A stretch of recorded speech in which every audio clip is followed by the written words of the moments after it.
बहुत समय पहले की बात है। एक राज्य में बड़े धूमधाम से राजा की बेटी का विवाह होने वाला था। महल चारों ओर से सजाया गया था। ढोल नगाड़ों की गूंज और शहनाइयों की मधुर धुन से वातावरण आनंदमय हो उठा था। इस शुभ अवसर पर रानी ने अपनी बहन को संदेश भेजा, मेरे घर आओ, साथ बैठकर भोजन करो। तभी एक दूत आमंत्रण पत्र लेकर दूर जंगल में स्थित आरशे पत्नी की साधारण झोपड़ी तक पहुंचता है। मेरी बहन का संदेशा आया है, उनके यहाँ भोजन करने चलना है। रहने दे भगवान, अपने से बड़े के बीच में नहीं जाना चाहिए। पत्नी जोर देकर ऋषि से पुनः आग्रह करती है। भगवान, तू समझ क्यों नहीं रही? अरे सुन, मैं तुझे एक कहानी सुनाता हूँ। तपते रेगिस्तान में एक ऊंट मर गया। उसकी लाश रेत पर पड़ी रही।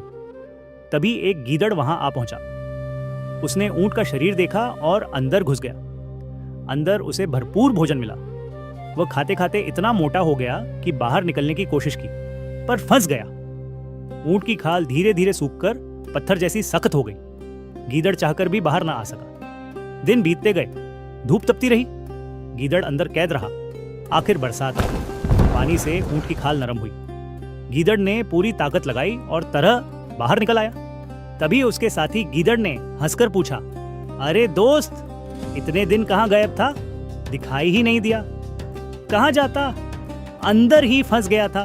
भाई, आज एक बात समझ आई, अपने से बड़े के बीच में कभी नहीं जाना चाहिए। ऋषि ने बहुत समझाया, पर पत्नी अपनी जिद पर अड़ी रही। मुझे नहीं सुननी कोई कहानी, मेरी बहन के घर चलो। ठीक है भगवान, अगर तू इतना कह रही है तो चलो। पत्नी की जिद के आगे ऋषि मान गए। दोनों साधारण झोपड़ी से निकलकर राजा के भव्य महल की ओर चल पड़े। रास्ते भर ऋषि चुप रहे, लेकिन पत्नी के चेहरे पर उत्साह साफ झलक रहा था। आखिरकार वे महल पहुंचे, जहां सोने चांदी के बर्तनों में 36 पकवान परोसे गए थे। पत्नी ने चाव से भोजन किया, लेकिन ऋषि ने मन मारकर खाना खाया और चुपचाप घर लौट आए। कुछ दिन बाद महलों की चकाचौंध पीछे छूट चुकी थी। अब ऋषि और उसकी धर्मपत्नी फिर से लौट आए थे। अपनी कुटिया की शांत देहरी पर जहां न वैभव था न सोने चांदी, बस थी साधना की निःशब्द शांति। स्वामी, राजाओं के यहाँ कितना वैभव है, हमारे पास तो कुछ भी नहीं है। देवी, सच्चा वैभव धन संपत्ति में नहीं, संतोष और भक्ति में है। पर स्वामी, हमें भी बुलाना चाहिए। रिश्ते नाते ऐसे ही चलते हैं। अगर हम नहीं बुलाएंगे तो लोग क्या कहेंगे? पत्नी के आग्रह पर ऋषि ने मन मारकर राजा को निमंत्रण भेजने का निश्चय किया। ऋषि का दूत महल पहुंचा। दरबारियों ने संदेश लिया और राजमहल के भीतर पहुंचाया।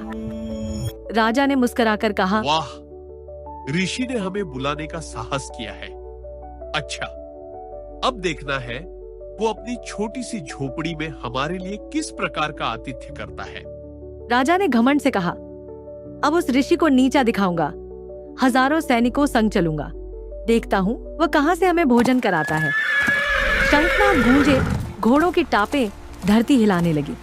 राजा अपनी विशाल सेना के साथ जंगल की पगडंडियों से होता हुआ ऋषि की साधारण सी झोपड़ी की ओर बढ़ा। उधर ऋषि शांत भाव से ध्यान में बैठे थे।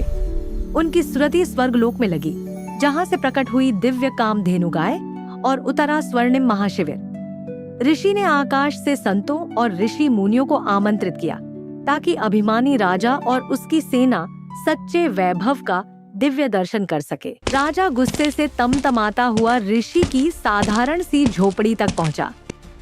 उसके पीछे हजारों सैनिकों की सेना थी, पर ऋषि के आदेश पर वे कुछ दूरी पर ही ठहर गए।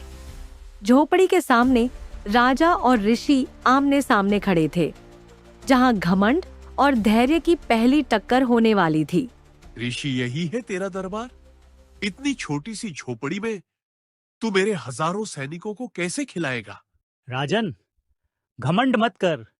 जिस परमात्मा की कृपा है, वह झोपड़ी को भी महल बना देता है। आओ, बैठो। सभी अतिथि का सत्कार होगा। ठीक है, देखूंगा तुम्हारा यह चमत्कार। राजन, तुम्हें और तुम्हारी सेना को ऐसा सत्कार मिलेगा जो तुम्हारे महल में भी नहीं मिला होगा। स्वागत है राजन। हे कामधेनु माता, राजा और उसकी विशाल सेना के लिए भोजन की व्यवस्था करो। क्षण भर में उस साधारण सी झोपड़ी के आंगन में स्वर्णिम थालियां सज गईं। सैकड़ों व्यंजन प्रकट हुए और पूरा मैदान भोज स्थल बन गया। सैनिक और जन सामान्य सब तृप्त होकर भोजन करने लगे।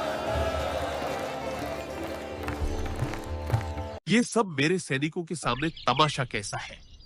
आपके आंगन में ये व्यंजन कहां से आया? बिना राजकोष इतना भव्य भंडारा कैसे संभव हुआ? राजन, यह कोई साधारण भोजन नहीं, ये मेरी तपस्या और पुण्य का फल है।